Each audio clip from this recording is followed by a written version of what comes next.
তোমরা সবাই কেমন আছো? আশা করি ভালো আছো। তো আমিও ভালো আছি।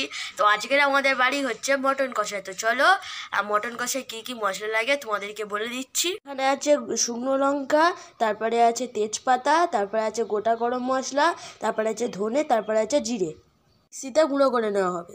গুঁড়ো করা হয়ে গেছে।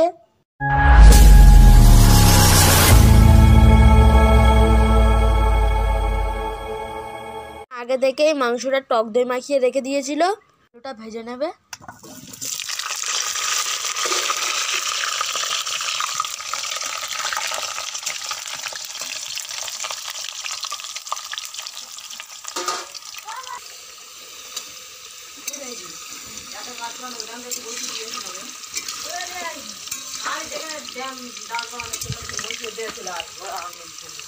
তো ফ্রেন্ডস, আলু ভাজা রেডি। এবার মাছ তুলে নেবে থালায়।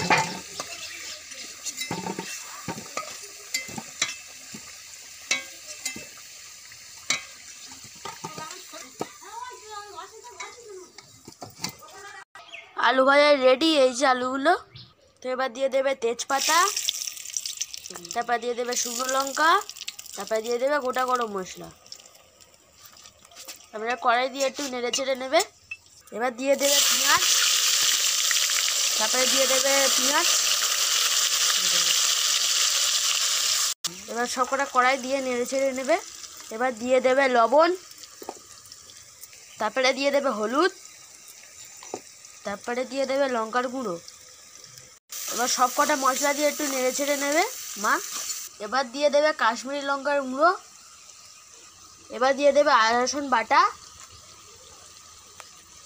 এবার সব কটাকে একটু নেড়ে ছেড়ে নেবে। এবার একটু হালকা করে জল দিয়ে দেবে।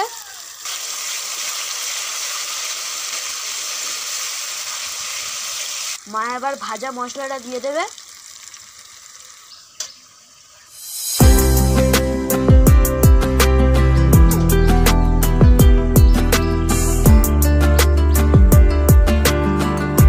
তো এবার মাংসটা দিয়ে দেবে।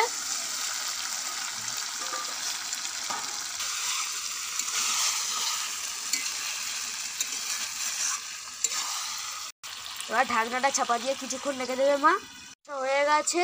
এবার মা ঢেলে দেবে আলু। এবার আলুটা দিয়ে কিছুক্ষণ নেড়ে নেবে মাংসটাকে। তো চলো এতে জল ঢালা যাক।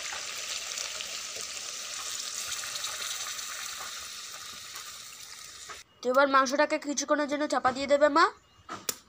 মটন কষাই রেডি হয়ে গেছে। তো এবার স্নান করে এসে খাওয়া হবে। তো চলো খাওয়া যাক।